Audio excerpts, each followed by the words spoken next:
I'm Robert Hadley, and I am the Social Studies Director for the Lower Kuskokwim School District in Bethel, Alaska, which is way deep southwest Alaska.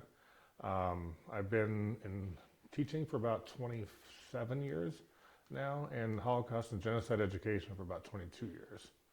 I incorporated Armenian Genocide in my Holocaust and Genocide Studies class when I taught at my last school. And I'll be honest, primarily because of denial. Denial became the modus connection for me to teach about the Armenian Genocide, which is kind of terrible.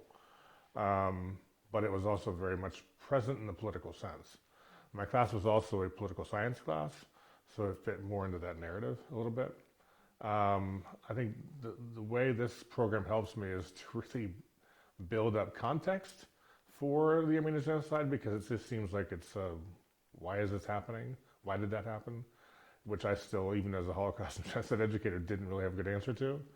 So this program has really been helpful in being able to build that context into the geography, to the people. I think I was talking a few days ago about I had taught the Armenian Genocide without talking about Armenians, which is insane, but it was also true. And so I needed to bring that back into that context. And meeting with local Armenians, understanding the connection between Armenian Orthodox Christianity and their identity and the impact of that, I think has been helpful to kind of build that context. I look back to when I was teaching about the Holocaust, and I'd made the same mistake in teaching about the Holocaust in the context of I was teaching about the Holocaust without teaching about Judaism. It's like, how do you miss that central point? But we always get stuck into the narrative of the moment, of the killings, of the deportations, of the death camps, et cetera, et cetera. What we fail to do is to understand that these are a people, and these continue to be a people following the genocide. So to help our students to really grapple with this, as opposed to seeing these as one-off weird events in history, which is how they initially will see it. It's powerful because once you realize these are real people, then it becomes more real and it becomes much harder to confront. If you see them as alien, then it's just, oh, that's a weird thing that happened and I can move on now. So if you really want to have something that lands with our students, you have to help them see these people as real and how they're confronting it still. So the genocide story of denial is a continuing way of which the Armenians, especially in the diaspora, are dealing with helping people understand about, hey, this forgotten genocide is real, and we need to talk about it. So we visited the gravesites from the 2020 war, and upwards of 4,000 to 5,000 Armenian men were lost. And we've been walking around the city at night and seeing people living in a very festive way, and it's just an odd juxtapositioning that we've been dealing with. And so hearing the context of that story has been really powerful, but I do have a sense of foreboding about what's coming for Armenia, and I think that's something I'm going to be working through, and certainly helping my students to work through a little bit as well. The field trip we took to the memorial is certainly one that's going to stick with me, and one I really want to make sure people back home understand, because I don't think most Americans, I would say 99.9% of Americans, have no concept of what Armenia is dealing with and where Armenia stands in the situation. Yes, we talked about the Armenian Genocide from 107 years ago. Guess what? It's not 107 years ago. It's still with us today, and it's still as relevant today as it was then. And I think that's probably the biggest takeaway I would have had from this week.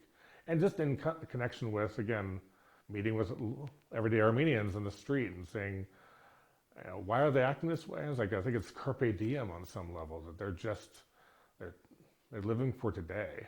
And oddly enough, I go back to the States and I don't see that, but they don't know how precarious life can be sometimes.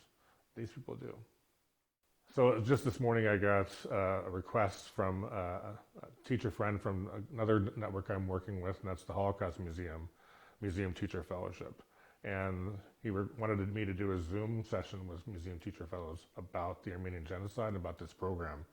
So I think professional development opportunities are just going to emerge naturally, and that's an example.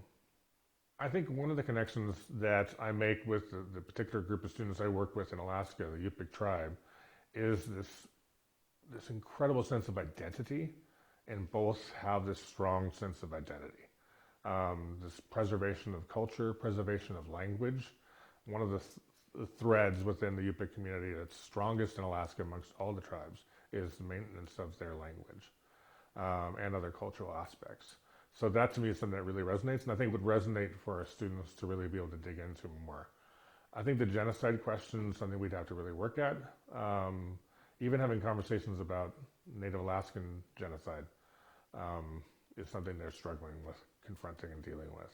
I think I was really shocked to discover that we were the first inaugural group to be brought here for this kind of program ever. That tells me a lot about the work that's ahead of us as educators, and it's not shocking so much as I know what's happening in the classroom environment as far as Armenian genocide education. But that was probably the one takeaway. And I guess the biggest thing I would have to say about this program is how grateful we are to have had this opportunity to be able to learn in this environment. It makes it so much more palpable and real. Much as when I went to Poland and studied the Holocaust, it was that's a powerful experience. And to be able to bring that back to students is really a great privilege.